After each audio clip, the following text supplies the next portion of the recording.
ও সাথী সাথী রে। একজনের সাথে খুব কঠিন প্রেম ছিল তোমার? কঠিন প্রেম ছিল। কঠিন প্রেম ছিল।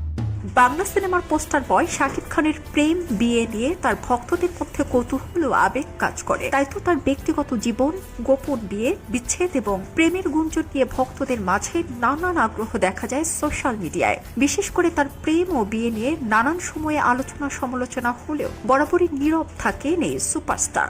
সম্প্রতি সেই নীরবতা ভেঙে এক সাক্ষাৎকারে অকপটে জানালেন জীবনের এক অপূর্ণ প্রেমের গল্প। চ্যানেল আইয়ের অনুষ্ঠান চাঁদ তারার গুঞ্জরণে অতিথি হয়ে শাকিব খান জানান, একসময় গুলশানের ইংরেজি মাধ্যমের এক তরুণীর প্রেমে পড়েছিলেন তিনি। দুজনের সম্পর্কটি খুব বেশি দূরে এগোয়নি, তবে সেই অসমাপ্ত ভালোবাসার স্মৃতি এখনো তাকে নাড়া দেয়। আজও ভুলতে পারেননি সেই প্রেমিকাকে।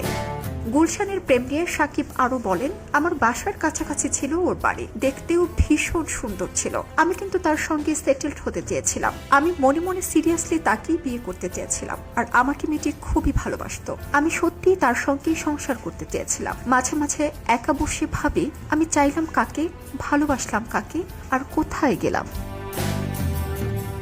অনুষ্ঠানে পূর্ণিমা জানতে চান সেই মানুষটিকে এখনো মিস করেন কিনা এবং সম্পর্কটি নিয়ে অনুতপ্ত কিনা। জবাবে শাকিব বলেন, আমি এখনো তাকে মিস করি। মাঝে মধ্যেই যখন একা থাকি তখন ভাবি যে কেন এমন হলো। সম্পর্কে যখন ভালোবাসাবাসি বেশি হয়ে যায় তখন মনে হয় এমনই হয়।